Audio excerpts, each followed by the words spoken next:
Okay, time now for some of the tech stories making headlines this week. And for more on this, we're joined by tech analyst Carmi Levy. Carmi, we got a lot to talk about. This is our Tech Talk Fridays, right? Yeah, the best moment of my week. Shucks. Okay, let's start with this one because I am absolutely fascinated, enamored, but I can't say gobsmacked because I've not witnessed it yet. Did you catch the Aurora borealis this week? A lot of people talking about it. This was frustrating for me because I wanted to, and I went out both nights. I could see the clouds lit up, but the cloud cover was just too thick where I was. So, of course, I had to take to social media and see all of my friends in other cities where the skies were clear to see what photos and videos they were posting. And they were absolutely epic. This was a storm for the ages. I mean, some of the imagery was beyond belief. It was incredibly strong, known as a G5 storm, the strongest that we've seen in years, and that resulted in some very significant aurora, not just over Canada, but well into the U.S. There was imagery from Florida as well, and they never see it. So pretty impressive and definitely memorable. That is wild. You know, I was just talking to Doug, one of our writers, and he was saying how his wife had a picture from her friend in Kingston of it, but just like you said, people in Florida saw it. And they probably didn't know what to make of it because I don't know when the last time there was aurora in Florida. But I think this illustrates just how, and space weather is a thing. The sun is at the peak of its 11-year cycle. Lots of sunspots. There's a sunspot cluster threw off a solar flare that pitched two separate coronal mass ejections, CMEs, plasma toward Earth. And as soon as it hit our magnetosphere, it just lit everything up. And so I think it's kind of humbling because it does have some implications, right? Satellites, they're threatened by it. On the International Space Station, the astronauts had to go into protective areas of the station. Blue Origin delayed its New Glenn rocket launch because they didn't want to launch it into heavy space weather. There were some interruptions in GPS and radio and telecommunications services because they get impacted by this. It's a really big deal. And I think this is a reminder that space weather is a thing and we really do have to keep our eyes to the skies because it could very well happen again. The sun is still very active. We could very well see other storms in the days and weeks to come. Yeah, and you know, Carmi, as the saying goes, there's an app for that. Of course, there are apps that will alert you to when's the best time to see these. Can we expect any more northern lights or borealis occurrences before the end of the year, do you think? I would bet on it, again, just because the sun has just been really active for a very long time. And so even though last night things settled down, tonight it looks like kind of the numbers are also signaling calm. It wouldn't surprise me if we saw some more sunspot activity over the next little while, and we'll all be heading back outside again. Cameras ready to see it. Pray for clear weather. I'm hoping. Otherwise, I'm getting in my car and going for a drive.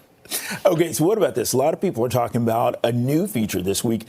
Google Photos is letting iPhone users edit images by describing changes.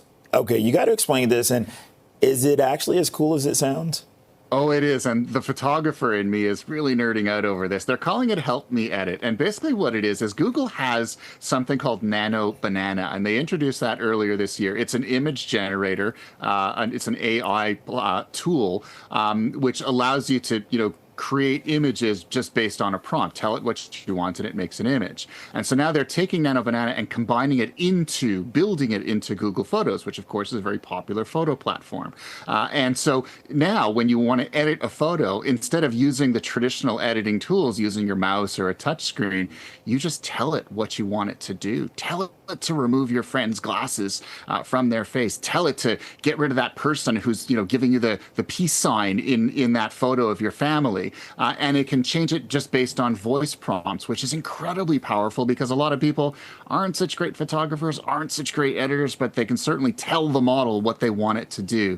So it'll make our pictures better, which I think is awesome. It'll also make it easier to find them. There's an Ask Photos feature, also AI powered, that makes it a lot easier to tell it what photos you want to see, and it'll dig them out of your archives no matter how long you've had them. Shut up, Carmi. This is absolutely wild. Have you tried this?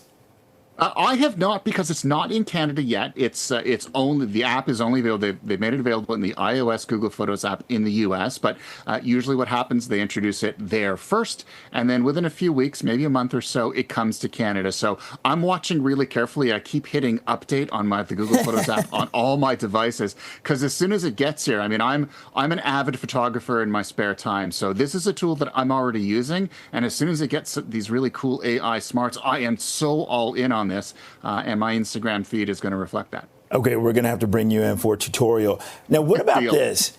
We know about getting targeted ads on social media, but what about getting targeted ads while you're walking through Union Station?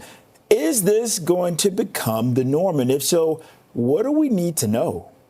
I think we're going to be seeing this more often. So it comes to us from a company called Cineplex Digital Media. Basically, it looks like a flat screen ad board. We see them all the time when we're out and about. But the ones outside Union Station have cameras and sensors built into them that they look in front of them and they see, okay, who's standing in front of me? How old are they? What gender are they? And it makes some assumptions based on the audience. And then it serves up ads that are customized to who it thinks is standing there. So it's almost like interactive ads. But of course, it collects information in a public space. Lots of concerns around privacy. Cadillac Fairview tried this a few years ago in their malls across Canada, and they were using facial recognition without telling anyone.